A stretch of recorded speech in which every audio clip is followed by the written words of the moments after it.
शेतकरी शेती सोडतोय पण का? महाराष्ट्राच्या गावागावांमधील वास्तव. महाराष्ट्रातील ग्रामीण भागात लहान शेतकऱ्यांसमोर गंभीर संकट उभं ठाकलं असून अनेक शेतकरी शेती व्यवसायातून बाहेर पडण्याच्या मार्गावर आहेत. शेतमालाला योग्य भाव मिळत नसल्याची समस्या असली तरी त्यामागील अनेक खोलवरची कारणं असल्याचं वास्तव समोर येतंय.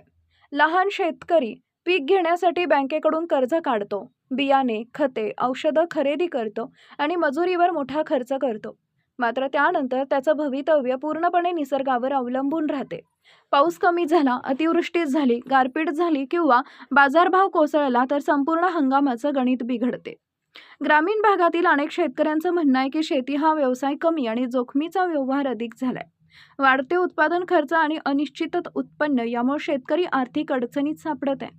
याशिवाय मोठे भांडवल असलेले शेतकरी आधुनिक तंत्रज्ञान, ठिबक सिंचन, यांत्रिकीकरण आणि सुधारित बियाणांचा वापर करून उत्पादन वाढवत आहे.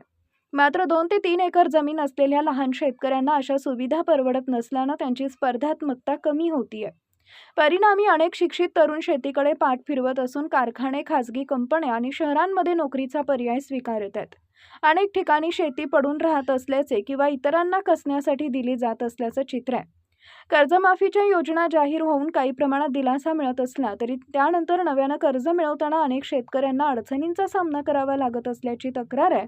त्यामुळे काही शेतकरी खासगी सावकारांकडे वळतात आणि व्याजाच्या चक्रात अडकतात. तज्ज्ञांच्या मते प्रश्न केवळ कर्जमाफीचा किंवा शेतमालाच्या भावाचा नाही. मुख्य प्रश्न आहे की लहान शेतकरी शेतीत टिकणार कसा? कारण लहान शेतकरी शेतीतून बाहेर पडल्यास शेती क्षेत्रावर मोठ्या भांडवलदारांचं वर्चस्व वाढण्याची शक्यता आहे. हा विषय केवळ शेतकऱ्यांपुरता मर्यादित नसून देशाच्या अन्न सुरक्षेशी संबंधित असल्यानं सरकार, प्रशासन आणि समाजाने याकडे गांभीर्यानं पाहण्याची गरज व्यक्त होतीये.